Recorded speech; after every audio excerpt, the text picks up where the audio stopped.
Assalamualaikum warahmatullahi wabarakatuh. Hai rekan-rekan mahasiswa, bagaimana kabarnya? Saya harap semuanya sehat semuanya. Pada kesempatan yang singkat ini, sebelum saya menerangkan teori individual psychology ya, yang digagas oleh Alfred Adler ya.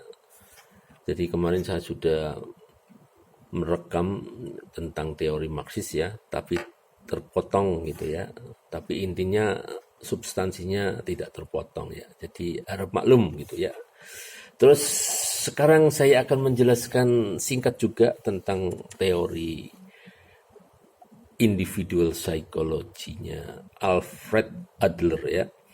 Jadi yang pertama prinsipnya adalah inferiority feeling, yang kedua fictional finalism, striving for superiority, and then social interest, lifestyle, and creative power. Ya, yang pertama inferiority feeling. Oh iya, sebelumnya saya mau memberitahu juga bahwa teori individual psychology ini juga disebut juga apa ya, coping behavior theory. Jadi teori untuk mengatasi perilaku manusia, untuk mengatasi masalahnya, begitu intinya ya, mengatasi problem kehidupannya.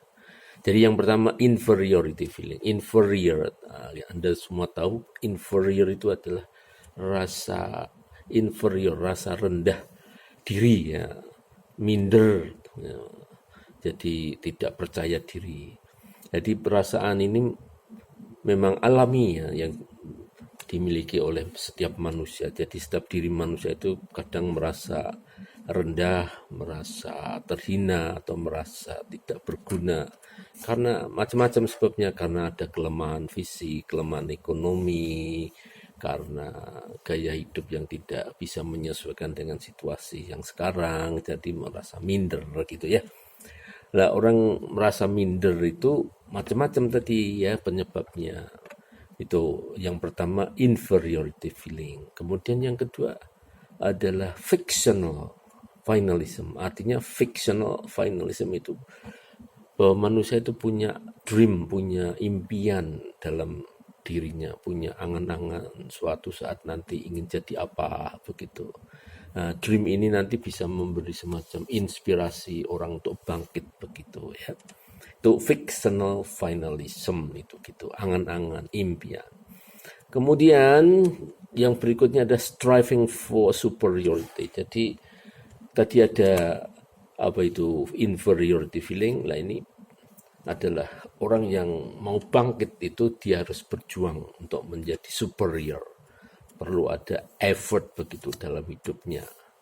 Nah ini penting sekali untuk apa itu dipahami bahwa dalam diri kita itu kadang-kadang punya impian, kemudian ingin mewujudkan impian, harus berjuang menjadi superior gitu.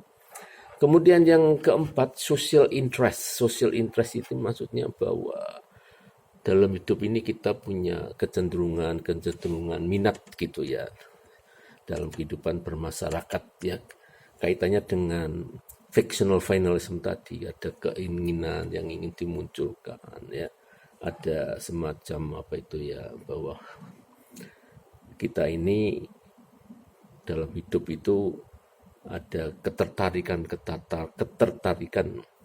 ya yang terkait dengan keinginan kita ya, dalam bermasyarakat, dalam hidup yang wajar untuk mengejar impian-impian tadi. Kemudian yang berikutnya lifestyle, gaya hidup. Gaya hidup di sini maksudnya bahwa untuk meraih gitu ya, meraih tujuan tadi, meraih impian tadi, terkait dengan social interest tadi, bahwa apa itu manusia itu dalam hidupnya itu selalu apa itu berhubungan dengan orang lain gitu ya. Nah, terkait dengan style of life ini, gaya cara itu orang meraih cita-cita itu macam-macam. Nah, dalam hal ini, dalam style of life itu menurut Adler itu ada 4 gaya orang, cara orang untuk berjuang mempertahankan hidupnya, untuk meraih cita-citanya.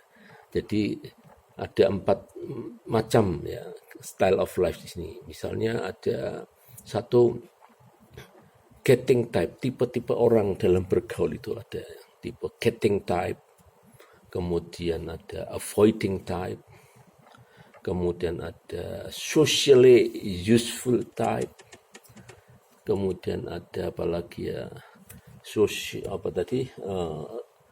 getting type, avoiding type,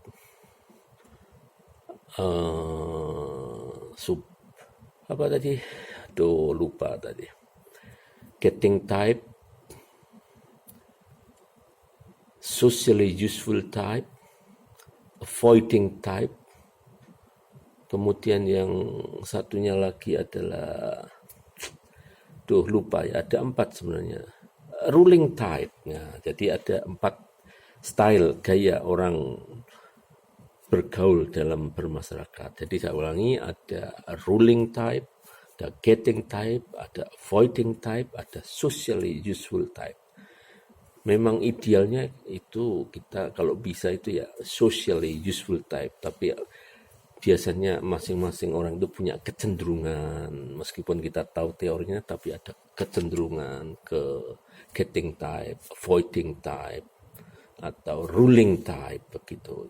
Yang dimaksud getting type adalah gaya hidup atau gaya bergaul yang ingin mendapat sesuatu dari orang lain. Jadi ini kayak parasit gitu, itu getting type.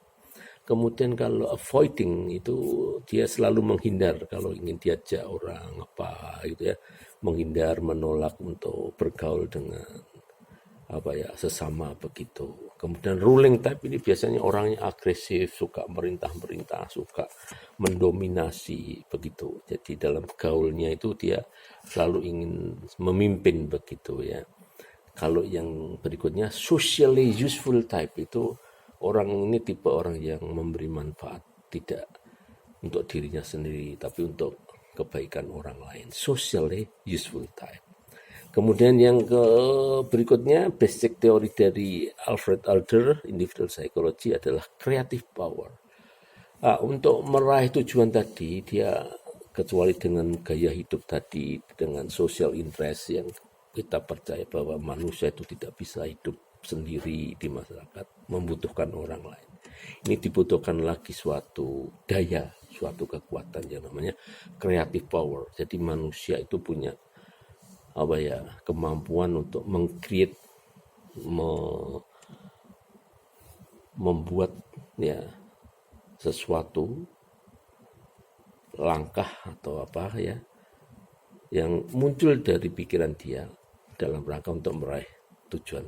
Itu namanya creative power. Nah, itulah basic-basic teori dari individual psychology ya. Nah, harapan saya nanti dari teori Marxis dan teori individual psychology ini saudara bisa gunakan untuk menganalisis sebuah karya sastra, entah itu karya sastra novel, kemudian puisi atau drama, begitu ya. Jadi saudara harus memahami. Kemarin saya minta saudara mencari dulu agar ada usaha dulu begitu ya. Tapi saya lihat ya mungkin nggak tahu ya apa ini males atau mungkin hanya sedikit ya merespon, mengembalikan atau mengumpulkan usaha dia di psikologi ya. Mudah-mudahan rekan-rekan mahasiswa bisa memahami dengan cara saya menyampaikan materi ini ya. Jadi nanti tolong nih dikuasai 2 teori tadi, nanti digunakan sebagai perspektif. Jadi kalau ada karya sastra yang menggambarkan tentang ini, angle-nya tentang ini, ada orang yang tertindas kemudian berjuang dan seterusnya, Anda bisa menggunakan kerangka berpikir teoritis dari Marxis maupun dari individual psychology. Demikian yang bisa saya sampaikan, mudah-mudahan bermanfaat. Ya, silahkan dikuasai, silahkan dipelajari teori-teori ini ya.